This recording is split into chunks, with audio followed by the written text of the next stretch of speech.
I'm not going to allow you to segregate us into boxes for your own political advantage and your ideological pursuits of division.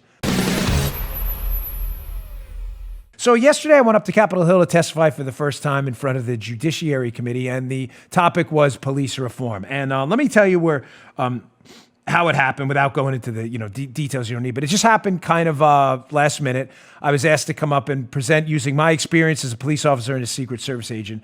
I think not necessarily the police side of the argument, but just based on experience, using my experience, how police reforms can go forward. I've done 2 exhaustive shows on it, so I'm not going to spend the whole day today, but I wanted to play for you a couple clips of my testimony because I feel it was important, not because I said it, but because I think what I said and who I talked about and the message I had for people about our police officers is important to hear.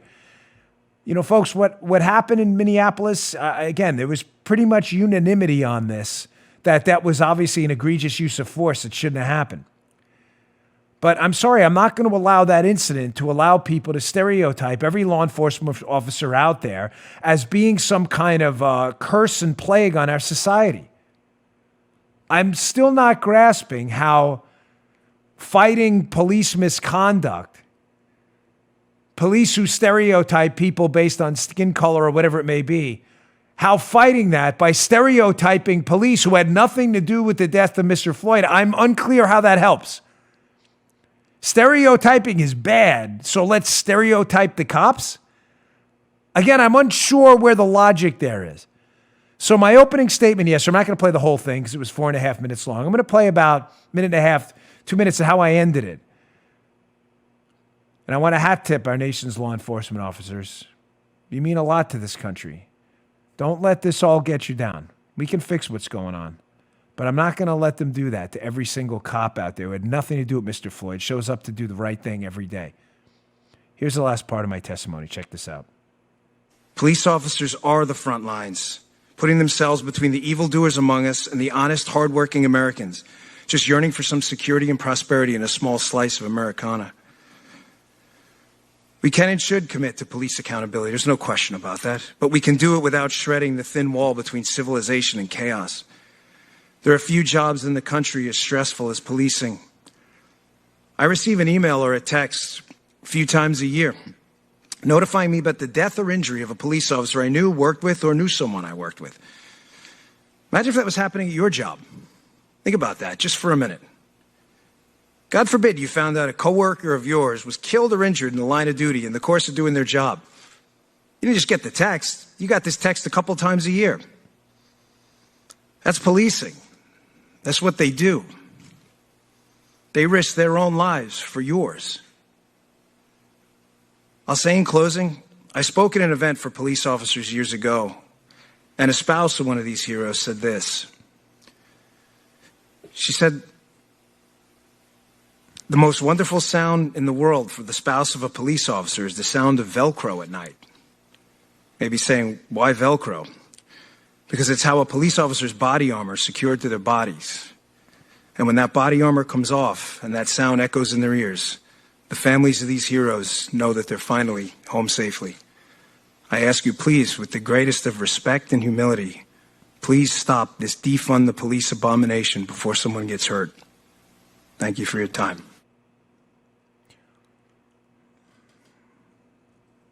I'll just add that they didn't have the entire committee seated there because of the lack of seating. It was done in the auditorium up on Capitol Hill, not done in one of the hearing rooms for the sake of social distancing. But the Democrats who were on the panel were listening too. I was kind of stunned.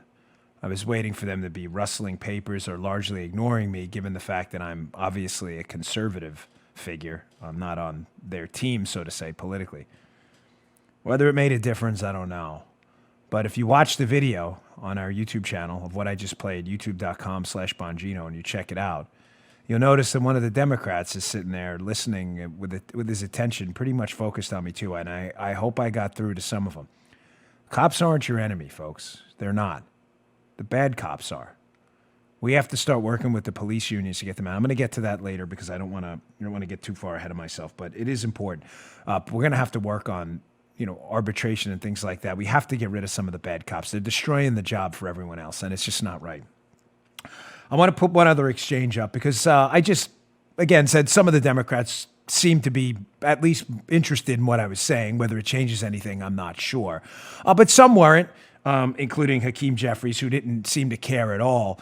He wanted to play racial division games and bring identity politics into a hearing that, by the way, most people on the panel, although we had serious disagreements about how to move forward here, the witnesses, there were 13 of us. There were 3 Republican witnesses and 10 Democrat witnesses. One of them, by the way, totally mischaracterized what I said, but I'll leave him for another day because I thought it was pretty gross. His response was terrible. But it was interesting because it could have been a hearing where we could have gotten some common ground on what to do going forward with policing in America. And some Democrats decided to make it, again, an identity politics fest and to sow racial division and create problems, ironically, where there weren't any in that hearing. One of them was Hakeem Jeffries, who was trying to make the bizarre point that police show more restraint if it's a white subject. I say bizarre because there's no evidence to support that at all. You have anecdotal examples of poor police misconduct with subjects who happen to be black, Hispanic, and otherwise. But that there's a systemic restraint problem when I didn't know that. I didn't even get what he was trying to say. I want you to watch this brief exchange.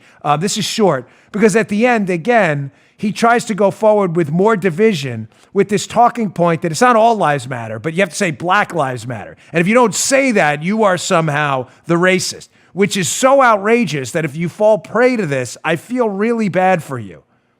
Everyone's life matters. That includes black lives and Asian lives and white lives and female lives and teenage lives and seniors' lives. We're supposed to be unified. We're not supposed to be divvying ourselves up into boxes and sicking everyone against each other. That's not what we do. That's what they do. Well, I wasn't going to do that, and I wasn't going to play that game. Watch this exchange here with Hakeem Jeffries. Mr. Bongino, Patrick Crucius was white, is that correct? Sir, I have no idea of I don't know his parentage. He was white. Again, I don't know why you're making a racial thing. Reclaiming my time. Yeah. Because Black Lives Matter, sir. Yeah, all lives matter, sir. Every single life matters. White, black, Asian, Professor Butler. Else. Yeah. Sorry, but I wasn't having that. Don't be bullied, ladies and gentlemen. I mean it. The pressure right now on everyone in the public space, on everyone, to succumb to leftist narratives that if you believe all lives matter, somehow you're a racist ideologue, is insane. Think about what I just said. That if the statement all lives matter, they do matter. That if you say that and you don't insist that no black lives matter, of course black lives matter. They're all lives. Not sure if you have trouble with the English language or understanding what all means. I'm not going to allow you to segregate us into boxes for your own political advantage and your ideological pursuits of division. You just heard The Dan Bongino Show.